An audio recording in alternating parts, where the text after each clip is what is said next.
Ассаляму алейкум, хайрлах шамлар. Мерабана сайгла АТР телеканалдан телесъезжелера. Витаю в эфире телеканала АТР. Мы продолжаем информационный вечер. И следующие полчаса будем говорить на самые актуальные новости, которые появились в информационной повестке дня. Я рада представить гостей нашей студии. Семен Кабакаев, волонтер и координатор проекта «Стоп террор», а также Геннадий Борисович, глава громадской рады при Минтод. Витаю вас. Добрый вечер. Начнем наш эфир с такого информационного сообщения. Теперь Россия будет нести ответственность в международном суде. Заместитель министра иностранных дел Украины Елена Зеркаль поприветствовала решение суда ООН в пользу Украины. Давайте ее послушаем.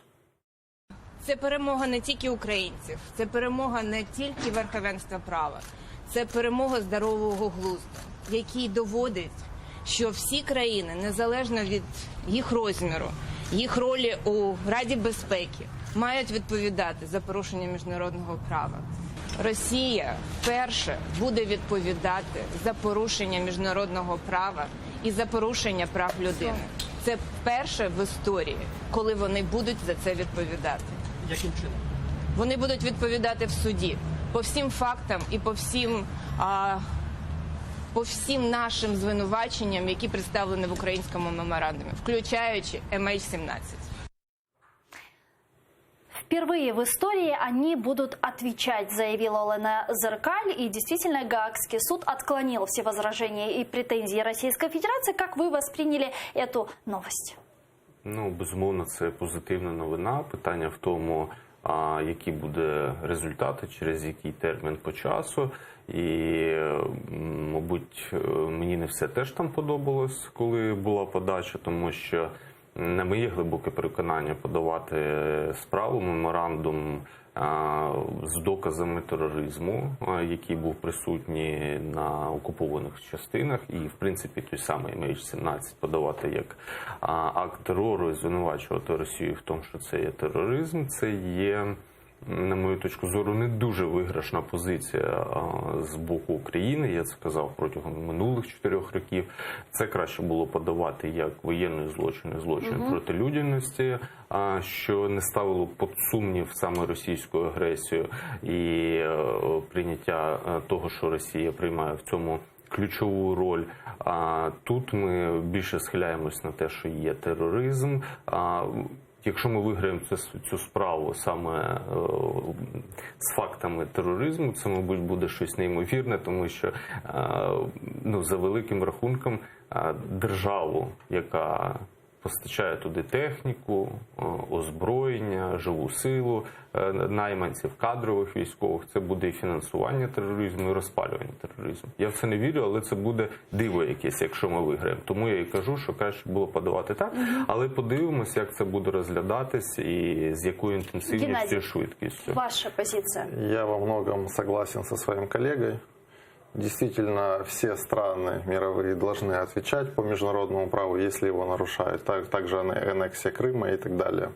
Но у меня есть большие сомнения, что Российская Федерация, имея тесные экономические связи с Европой, имея лояльное отношение европейских лидеров к себе, потому что им нужно торговать с Российской Федерацией, и имея ядерное оружие, Российская Федерация по международным обязательствам, которые она нарушила, будет действительно отвечать. Вопрос юридического признания – это факт, а вопрос фактического исполнения, понесения какой-то ответственности – это совершенно другой вопрос. И вот у меня как раз сомнения кроются по поводу фактического исполнения. Ну, давайте перейдем тогда с вами к обсуждению не менее важных новостей и тем, а именно спецпредставитель ОБСЕ в Украине Мартин Сайдик сообщил, когда в Петровском начнется разведение сил. Предлагаю послушать его прямую речь. Тристороння контактна група за участю представників певних районів Донецької та Луганської областей України погодила дату і час початку відновлення виведення сил і техніки у зоні роз'єднання в Петрівському. Виведення сил і техніки почнеться в суботу, 9 листопада о 12:00 за київським часом. Президент Владимир Зеленский заявил, есть планы о разведении сил на новых участках. Давайте послушаем, когда и при каких условиях. Як далі буде і в яких містах чи містечках чи місцях буде розведення? який формат далі обміну наших людей буде, в які терміни, який формат може бути для місцевих виборів. Всі ці питання треба один одному задавати і вирішувати на нормандській зустрічі. Але проговорювати це, а потім вже приходити до нашого суспільства і казати, ось таке є рішення. Давайте їх обговоримо, ці рішення. Ніяких секретів від суспільства з цього приводу не буде. По словам Сайдика, разведение войск в Петровском должно состояться завтра. Мне интересна ваша позиция. Действительно ли оно завтра может состояться, учитывая, что мы слышим разные сообщения, в том числе с российской стороны, да, они говорят, что Украина якобы срывает разведение и так далее. И готова ли, собственно, Украина к этому разведению в Петровском? Дивіться, це взагалі ця тема, яка мені болить постійно, тому що, на моє глибоке переконання, байдуже, коли будуть відводити наші війська. Я наголошую на тому, що їх саме відводять, а не розводять, тому що не в Станиці Луганській, не в Золотому не були розібрані фортифікаційні споруди з того боку. Ми відійшли, тобто ми втратили позиції. Я завжди кажу, що буде робити українська влада, коли, наприклад, супротивник зайде в місто Щастя, так? Зайде і просто зайде на ТЕЦ, зайде в приватні будинки, кадрові російські військові стануть з технікою, зі зброєю, з важкою артилерією, і, наприклад, почнуть гатити. Тобто перейти цю ділянку і зайняти нові позиції в будь-якому населеному пункті – це півгодини справи. А от вибити їх з цих позицій ми не зможемо, тому що там мирне населення. Насколько я знаю, в Петровском пустое поле. Где должны отходить украинские, правильно, ми войска. відходимо в пусті поля поле, да. майже по всіх позиціях. Я навіть не кажу за те, що наші військові опиняться в цьому полі і там не буде фортифікаційних споруд, щоб вони, наприклад, десь сховалися від артилерійського обстрілу, який може бути застосований саме під час просунення їх вперед. А наша влада замість того, щоб покріплювати нашу позицію перед нормандським форматом, про яку каже Володимир Зеленський, ми чуємо навпаки, що зараз з Німеччини, з Франції, з Великобританії ми чуємо, що ми втрачаємо підтримку. Ми чуємо, що, наприклад, від Курта Волкера і тієї інформації, яка була оприлюднена Тейлором, що команда Володимира Зеленського більше ставить акцент на тому, щоб переслідувати Петра Порошенка, замість того, щоб відновлювати міжнародну коаліцію, яка була вы с чем-то не створена. согласны или же согласны? Знаете, когда человек в чем-то прав, доказывает это на разных телешоу и в студиях, его обзывают агентом Кремля, сепаратистом и так далее, это я про себя говорю. Я поняла. А потом разведение все-таки на определенных участках состоялось. Двухстороннее разведение. Не только мы отступили на 1 километр, но и отступили так называемые боевики ЛДНР. Вот. И когда я оказался прав, и солнце не упало на землю, и ничего катастрофического не произошло, конечно же, я улыбаюсь. Я считаю, что если есть политическая воля главнокомандующего, значит, это разведение в том регионе, в котором вы указали, на той территории произойдет. Это вопрос времени, вопрос действительно прекращения огня, и чтобы эти действия были обоюдными, а не просто украинские солдаты отошли. Так что я не вижу принципиальной сдачи наших интересов. Мы потеряли Крым, мы потеряли большую часть территории Донецкой и Луганских областей. Что значит мы потеряли? У нас Но мы оккупировали эти территории. Правильно, напали, но мы же не смогли их защитить. По Конституции Украины граждане платят налоги и как можно меньше нарушают законы, а государство с помощью силового аппарата создает все условия для таких граждан. Социальный, экономический рост. Поэтому в данный момент украинская армия в 2014 году не смогла защитить АРК Крым, наш украинский Крым, и не смогла защитить отдельные территории Луганской и Донецкой областей. Поэтому разница, если те войска уйдут на километр вглубь ЛДНР и уйдет украинская армия, и они не будут в зоне видимости друг друга, я не считаю, что произойдет что-то колоссальное и смертельное. Вы опять убедитесь в том, что в очередной раз я прав. Ну, дивіться, я з вашого дозволу ремарку дам. Безумовно, можливо, нічого страшного не може відбутись. Так, ми можемо взяти план мінімум, а можемо взяти план максимум. Тобто найліпший, так як ви кажете, так, мені здається, це план мінімум, що, дійсно, нічого не відбудеться, розведення відбудеться, не відведення, а зараз відведення відбувається. В Станиці Луганській бойовики не відійшли, фортифікаційні споруди залишились.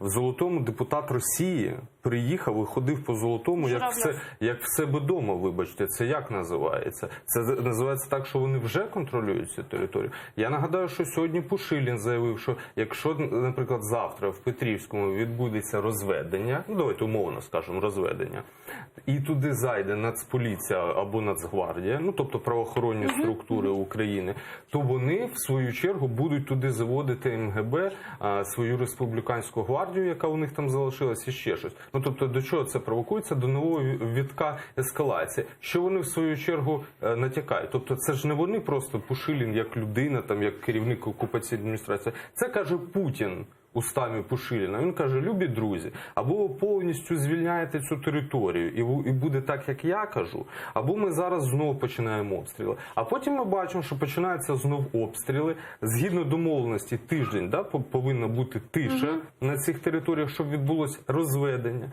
В жодному з цих пунктів тиждень тиші не було. Верховний головнокомандувач Володимир Зеленський бере на себе відповідальність і каже: відводимо. Заради нормандского формату. И все это робится вот про только нормандский заради формат я как раз формату. хотела перейти, потому что встреча в нормандском формате состоится в течение ближайших недель, сказал министр иностранных дел Германии Хайко Маас. Давайте его послушаем. Ми активно працюємо, щоб підготуватися до саміту нормандського формату, який відбудеться протягом наступних тижнів. Домовленості, досягнуті в рамках мінського процесу, зараз втілюються, і ми хочемо використати цю динаміку. Ну что тут греха таить, разведение войск на Донбассе было условием Российской Федерации для встречи в нормандском формате. Будет ли она тогда эффективной, как вы думаете? И не будет ли снова для этой встречи повышать ставки Путин?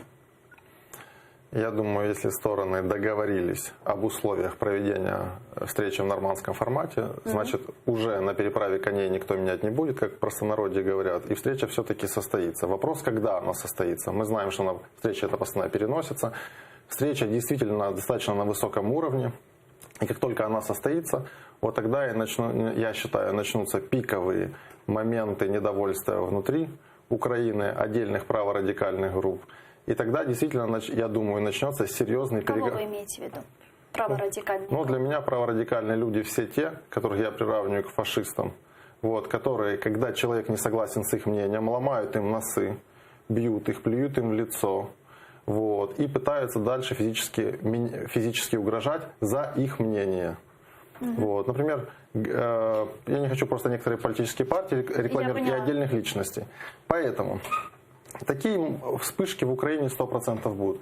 Но, опять же, я сам критикую президента Зеленского за его кадровую политику, за его, ну, наверное, не совсем суразных министров, да простит меня, как сказать, дипломатия, что я так говорю, за очень многие его, другие его решения, за открытие рынка земли для многих корпораций международных. Я за многое что его критикую, но так как я сам из Донецка, так как действительно очень много родственников на той территории вынуждены были остаться в силу социальных и экономических моментов, я, конечно же, за прекращение войны. Да, это решение будет нелегкое. Да, Зеленский действительно, если он будет добиваться этого мира, он будет в том числе и терять рейтинг очень сильно. И есть очень большая вероятность, что он даже не досидит те годы, которые ему отведены Конституцией Украины. Семен, вы согласны с такой позицией? Я не почув позиції просто від Геннадія, я почув констатацію фактів.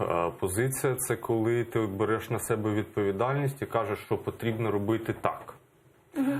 Геннадій просто проконстатував, що от повинен там бути мир, невідомо як. А розчитуєте ли ви на ефективність Я колись дивився формату? інтерв'ю президента Ющенка, і він сказав дуже мудру, на мою точку зору, фразу, що мир може бути у всіх випадках, але мир досягається двома шляхами: або перемоги, або капітуляції. Все, іншого не дано.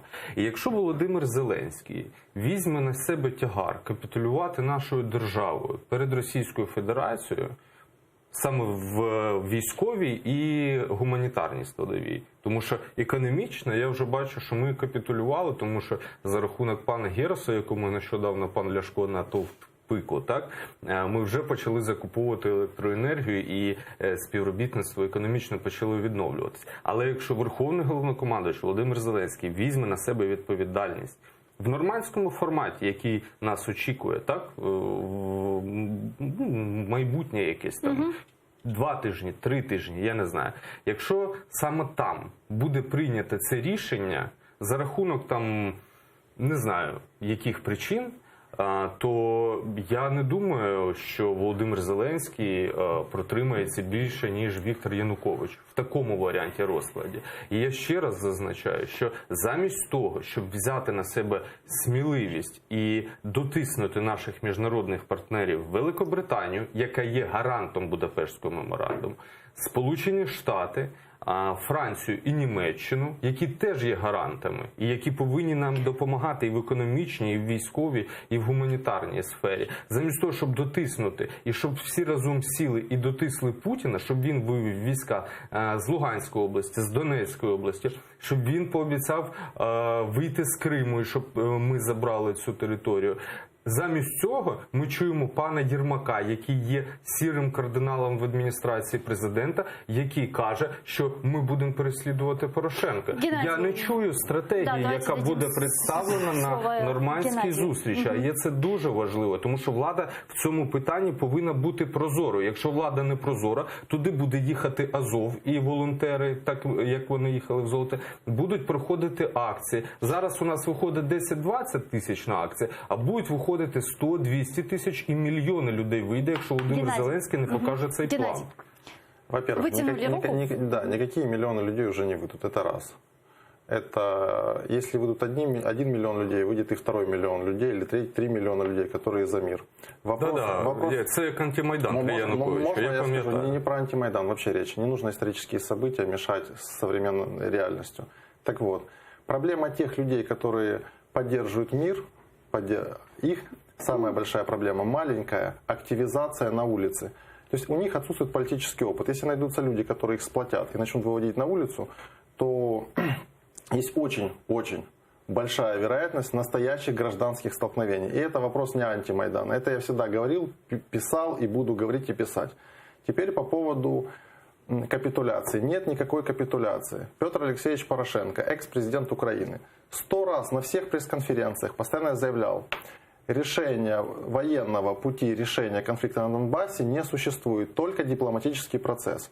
Кроме Минска, ни одна из европейских стран не признает больше других моментов, никаких других форматов практически. Поэтому, и когда мой оппонент говорит, сначала он попытался несколько раз обесценить мои слова, а потом он говорит, мы должны дожать Америку, Францию, мы должны дожать Германию. Простите меня, вот извините, конечно, может быть, я чуть нецензурно, не то, что нецензурно, не совсем политкорректно выскажусь, но с чем мы будем дожимать европейцев? С голой задницей, с протянутой рукой постоянно? С чем? С армией, которая у нас наполовину укомплектована. У меня очень много друзей, которые служат в ВСУ, которые говорят, когда президент приезжает и другие приезжают, нас всех туда сгоняют, и призывников, и срочников, и всех. И все маршируем, все красивые. Только руководство армии уезжает, высшее руководство, мы опять, говорит, наполовину раскомплектованы. С чем мы будем дожимать?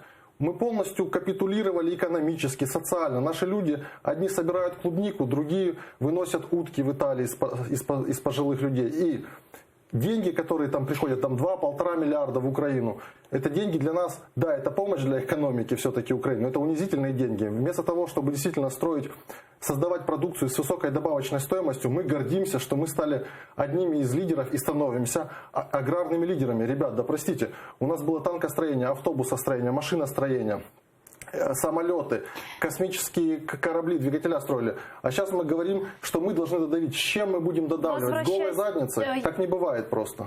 Ну, дивіться, 5 років нам виходило тримати цю міжнародну коаліцію. Кожні півроку санкції продовжувалися або посилювалися на Росію. І Росія не робила ніяких кроків, тому що вона розуміла, як зараз вона тільки додатковий крок зробить, якийсь агресивний, як вони завжди це роблять, вони отримують додатковий додатковий пакет санкцій. Подействовали санкції? Безумовно, я не можу з вами погодитись з приводу армії. Я є волонтером, громадським діячем з 2014 року, як тільки я виїхав з Луганська, і я в курсі справ армії, ну, може, не на всі 100%, так, я не знаю, як в кожній частині, там, хто скільки бензину закуповує, так, але, в принципі, розуміючи, там, яка у нас повітряна оборона, які справи у нас в сухопутних військах, що у нас на флоті, я бачу, як армія, в принципі, за минулі 5 років відродилась,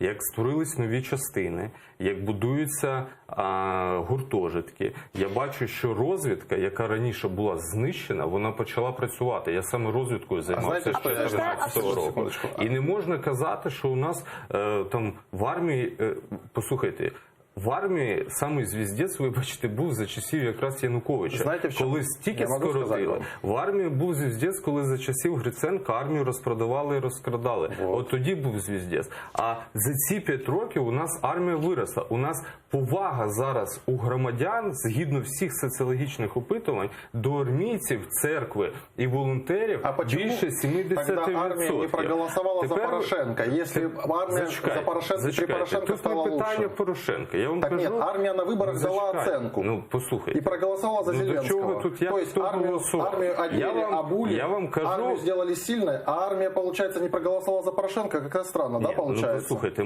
ви зараз переходите з однієї теми на іншу. Геннадій, от дивіться, ви кажете, що армія розвивається. Я вижу, что армия была раньше, в 2014 году, в кроссовках, в кожаных куртках, в футболках. Так. Вы же сами признаете это? Признаете. Единственное, за это время им на армейцев одели берцы, одели форму военную. И до сих пор, учитывая последний скандал с оборонпромом при Порошенко, кстати, и при всех его Свинарчуках, я думаю, вы тоже отрицать этого не будете. Максимум, что мы покупаем БТР и другое оборудование у России для нашей техники. Обладнання в Росії. Есть скандал с Свинарчуком. Ви некомпетентні в цьому, ви не конечно розумієте. же, средства массовой информации некомпетентны. Послухайте, я не знаю, які ви засоби масової інформації читаєте. Можливо, ви там читаєте Кисельова російського. Ну, я ж не знаю. А я вам ще раз скажу. Танки, які виробляє Україна, постачаються в армію. БТР, які виробляє Україна, постачаються... Слухайте, що значить, сколько отремонтировано, сколько новых БТР создано?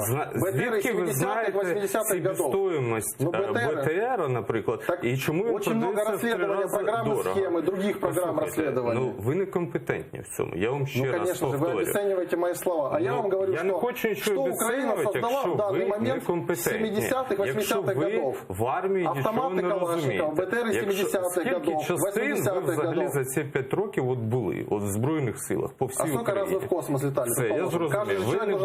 Ви не компетентні. Так займайтеся, не коментуйте те, чого ви не знаєте. Сколько мы БТРов новых создали в 2020 году? Коли бюджет України за часів Януковича був зменшений до мінімуму, за 5 років він розширився до такої степені, що ми тепер в кожну частину закуповуємо техніку. І те, що ви кажете в кросівках, були так, я з вами згоден. І це настільки елементарно, що це навіть проговорюватись не повинно. Ми повинні проговорювати, як ми переходимо на стандарти НАТО. Те, що в кожну частину повинен закуповуватись танк, і він закуповується. Можливо, не так багато, як там нам би хотілося. Це є.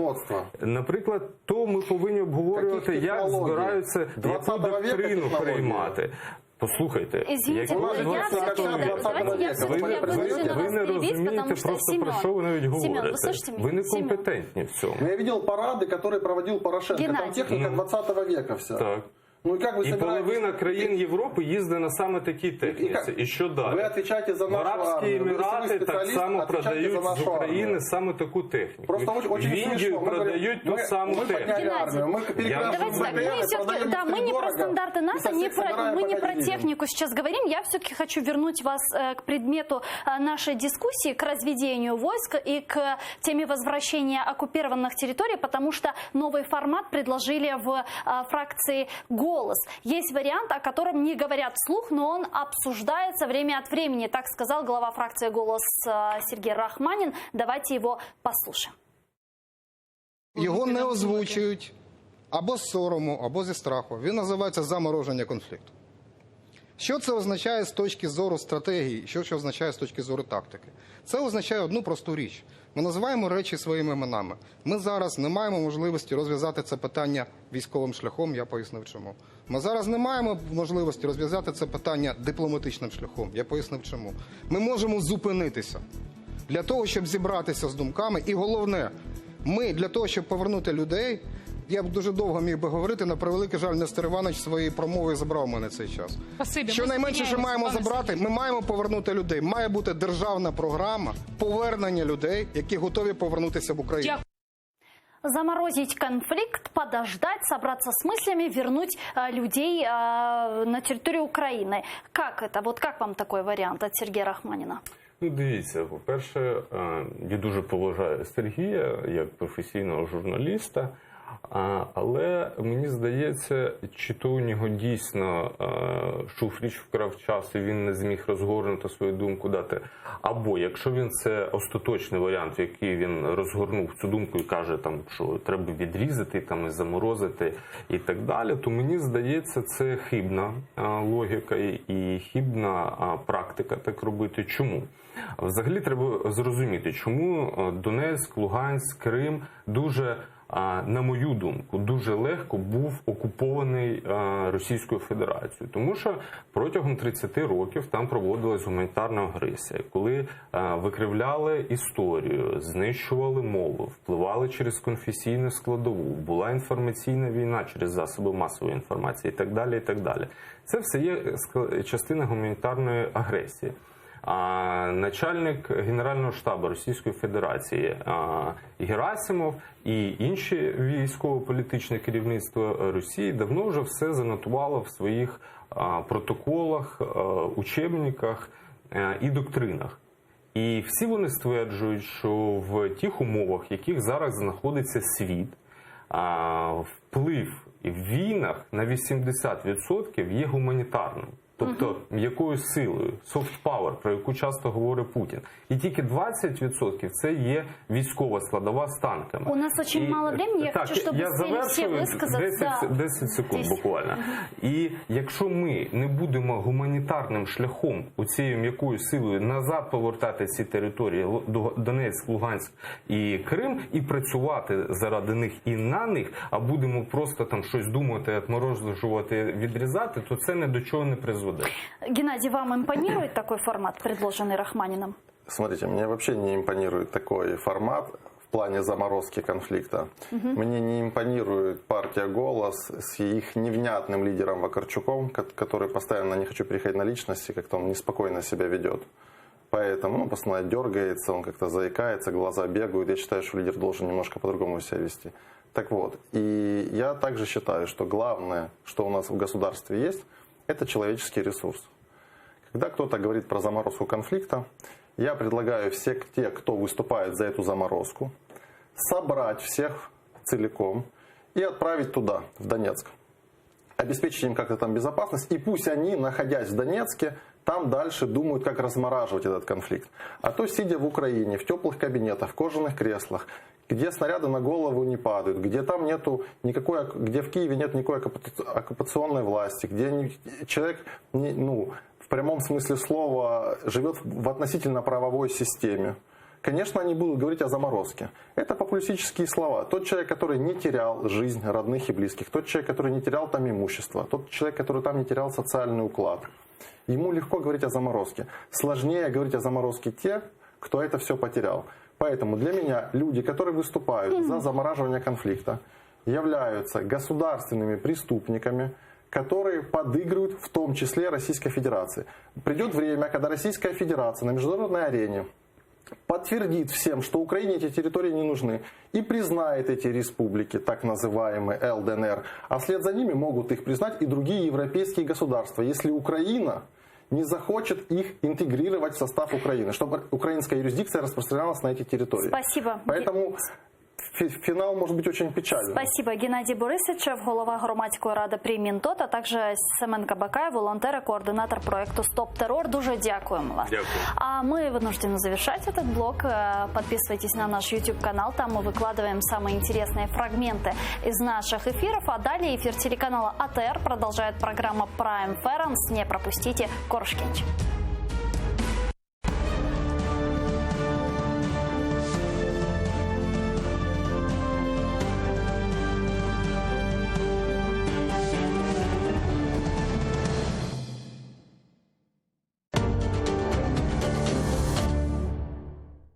Сьогодні у Prime Ference.